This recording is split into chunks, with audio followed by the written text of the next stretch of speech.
Here's a nice, hello. Yeah, 2023, we're here. Okay, here's a very fun fact about Carol. She sang with Bette Midler. Can you see why? Amazing. Like, I feel like we could all go home and just be energized between amazing and this. Woo, the energy is up-leveled. So 2023, we're already 1 week in. How's everybody's week going? Great, good. Was that a good or? You never know. You never know with those, because mine's like, You know, it's interesting because I got a chance to celebrate with my family, which I have to say, and my mom and my aunts, I believe, are online right now.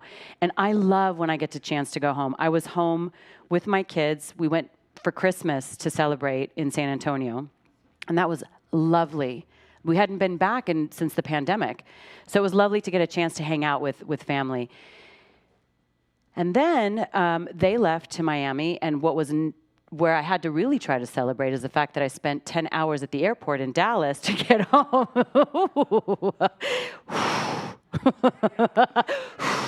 Okay, but I got home. So I got home and had the ability to now celebrate with my dog, who was, hanging out with somebody else for a while. So I got a chance to celebrate with him. And then I actually went back to San Antonio for one night to celebrate with my cousins and with my aunts because they wanted to have this big party. And the truth is, my aunts, they love volunteering their time. So they were volunteering their time at a center and doing a big celebration where they did the menudo at midnight, all of it for veterans of foreign wars. And they had asked my cousins and me to come down and celebrate, and we said, absolutely, 100%. So it turned out to be one of the funnest parties. And as I sat there right at midnight, looking around, seeing everybody really just celebrating, the confetti going up, I just took a moment to go, I've celebrated a lot of different places over New Year's, and I've had a lot of fun in the past with friends, with family. But I needed to take that moment to kind of really go, this is what celebration is about. This is what bringing in the New Year is about. A community, fun, family, just going nuts. And I don't mean like, woo, going nuts, although that happened, but I mean like energy, like hugging, like just feeling the love of one another. And I just came back so refreshed, feeling just so loved, and got on a plane the very next day and came home. And I've been celebrating ever since. My team was in the Rose Bowl, and we won. Woo! I was very excited about I haven't gone to the Rose Bowl in a few years, so it's very fun to have that. So I felt like the beginning of this year, I've had a lot to celebrate. My kids did really well in school. They got great grades, so we celebrated that.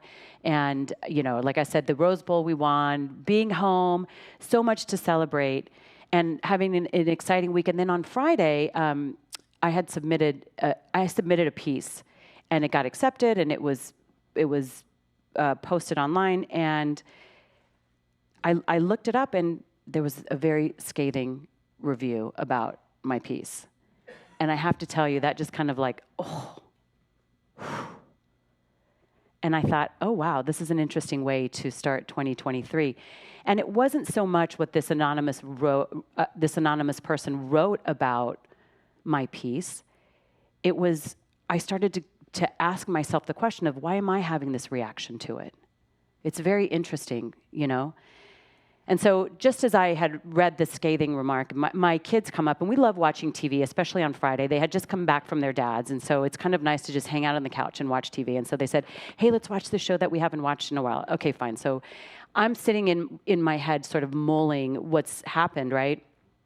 And they're having fun watching TV, and I'm just lost in thought, realizing that I'm not very present. So as I start watching TV, and it's this show, it's a fun little show. It's about witches, but at one point, one of the head witch says to the younger girl, they're out trying to dig something up, and she says, okay, we need to dig this, unearth this thing. And the younger witch says, I'm going to have to go get a bulldozer or something. I can't do that. And she says, stop. Remember who you are. Remember your lineage. You don't have to live out there How are you going to think about how you are going to do it, knowing who you are? And the girl sat there and just mustered her energy, put her hands down, and then raised whatever needed to be raised. And I saw exactly what I needed to see in that moment, remembering myself of who I was. Like, oh, right. I've just put my attention out there and allowed somebody else. And not that their review doesn't mean anything. It means something to them. You know, we talk in quantum physics a lot about, you know, the multiverses and that things are happening very different all over the place.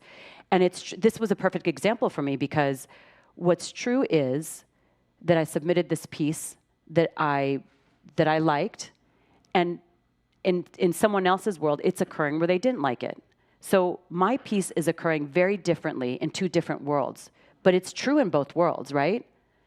And it just made me realize how much is so true when we talk about how things happen all over in very different worlds. My world is one version, and your worlds are different versions, but at the same time, we are one world, one consciousness. The difference is that in that moment, what I really realized, two things. Actually, I realized three things. The first thing I realized is what I just said, how things can occur very differently all over. So what can occur for me may occur differently. You know, it's much like when you go watch a movie, right? Like, you're watching the same movie. And my kids and I went to see a movie as well over the weekend. My son loved it. My daughter did not love it as much. It's the same movie with two different things that they will go away in their worlds thinking about this movie. So that's one thing that I realized. The occurrence of things in other people's worlds are different. The second thing that I realized was that you don't necessarily have to. The second that I allow somebody else. So here I am celebrating New Year's with my family, coming back so energized, so excited about being with my family. And then being around my kids and excited to be around my kids and the dogs and just my team winning. It was an amazing time. And all of that energy of happiness just got sucked out because one anonymous review. And this became the focus. And so the second thing that I really got a chance to realize is how much we talk about being invested in what's out in the relative world, right? My investment went from this to this. All of this that I had created, and I had created it with my family, took second seat to somebody else in the outer world. And again, there is absolutely nothing wrong with what this person said. That is what occurred in their world. But now I allowed for them to take away what occurred for me, to take away my energy of celebration. And the great news is, I really do feel that I'm much better now at stepping back and getting curious at what's happening inside. Because it's through that curiosity that I can actually see what's happening in me. I'm not going to change that person. Where before, I do think that I would have tried to figure out a way to change myself to please the other person or change that person somehow to please me. And that never works. Has it ever worked for any of you? I don't think so. Maybe for a second, maybe, but it never really works. So what I really had to do, like I said, is step aside and go and get curious about the feelings that were showing up for me. Not about the person, but about me. And so when I got real about it, I also thought two things. If I'm going to go out and celebrate, it's me who needs to celebrate. I'm the one that needs to celebrate what's happening in my world. But the second that I need others to come in to celebrate with me, I've suddenly given my celebration away, haven't I? I'm now counting on others to make sure that I get validated for my celebration. And when I mean celebration, I mean my energy, my consciousness, what it is that I'm out to do. That piece for me was very vulnerable. And so for someone to criticize it, I mean, makes sense that you wouldn't be happy about it. It's not shocking that I was a little upset by it. But what I love because of this teaching and being really grounded in this teaching, I now have the ability to step back and go, Where's that coming from? And then when I got real with myself, I also realized that the energy when I made this piece wasn't the usual energy that I bring something to. It was one of those things where I was like, okay, I'm just going to do this and it'll be great. It'll be fine. And I liked it, but I didn't love it. And when I bring my love, when I bring my energy, when I bring my consciousness to something, to be honest with you, that review probably would not have mattered to me. And I think it was just that reflection coming right back to me to say, did you really do your Liza Marquez best? Because really, I'm just an individualized showing up as Liza Marquez of this energy, right? I can only be myself. I can't be Dr. Overholtzer, even though I try. I can't be Marilyn Murphy. Wouldn't that be great? Yes, it would be great. But I have to bring my best to what it is that I'm doing. So what showed up for me is that I actually hadn't done my best.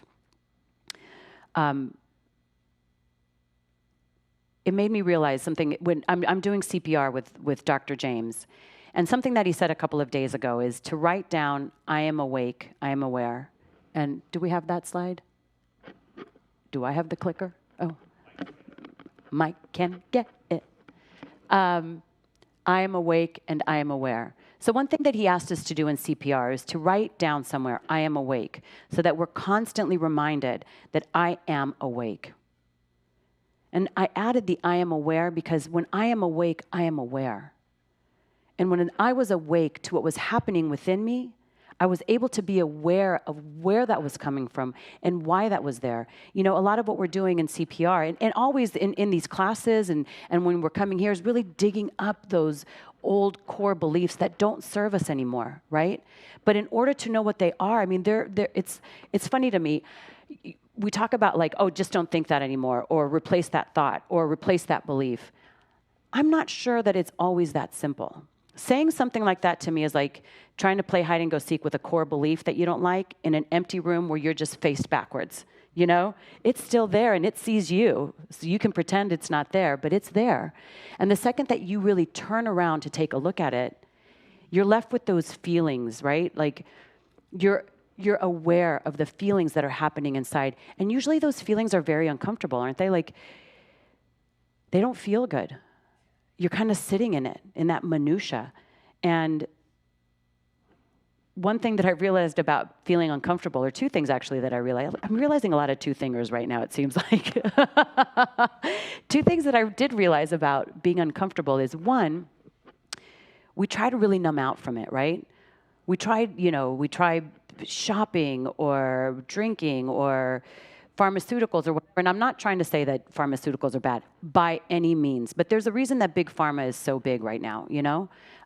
Because we don't want to be uncomfortable. Because something about, it's either we really don't like it or we've been told that it's not right to be uncomfortable. And I think that's wrong. I think we learn a lot from being uncomfortable, from sitting in our discomfort, to really get what belief is out there that wants to come up and show itself. Because the second we run away by trying to numb out or do something else or not address it, it's just giving it more power by not trying to give it any power. Does that make sense? When you try to avoid something, you know, they say what you resist persists. Well, what you resist gives it power. So you have to sit in that uncomfortable discomfort to take a look and see what it is that is here for you to change, to transform, to transmute. And the way to do that is by being awake. By being aware of what's coming up. The other thing I realized about being discomfort is sometimes we just get addicted to it, right? So we start to feel uncomfortable.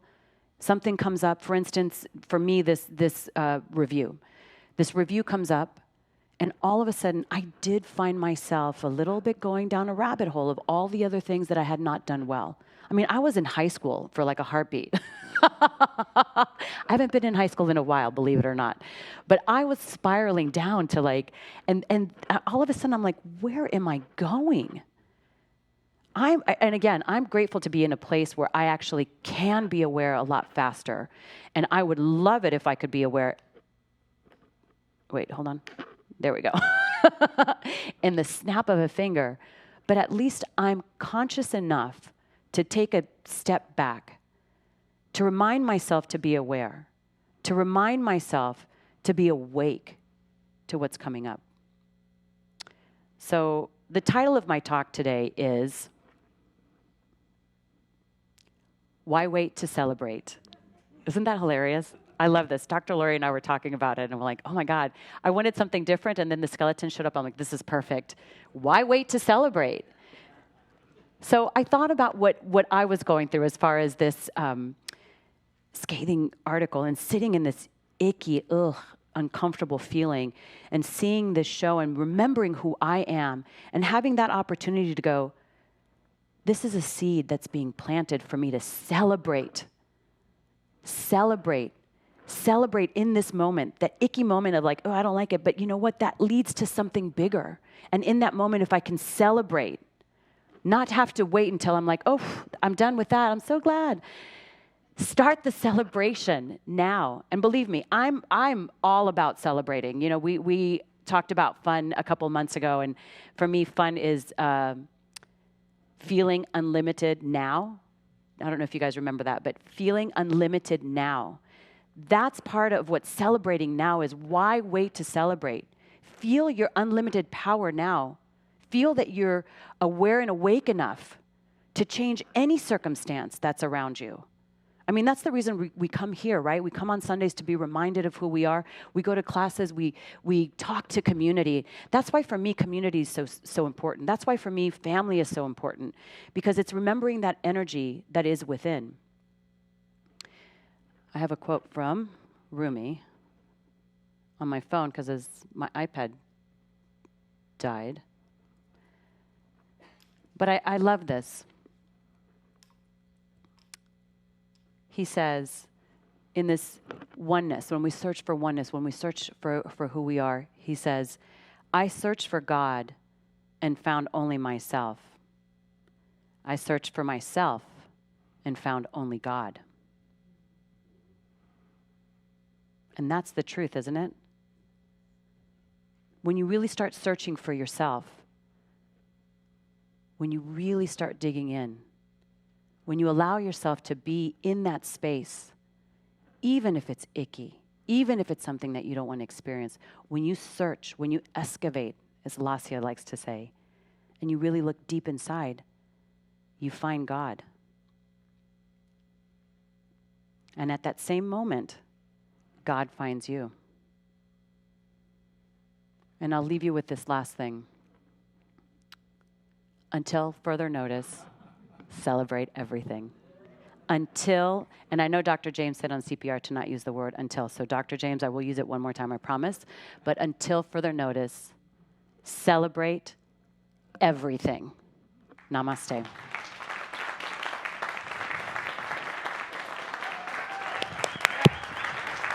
Thank you. Thank you.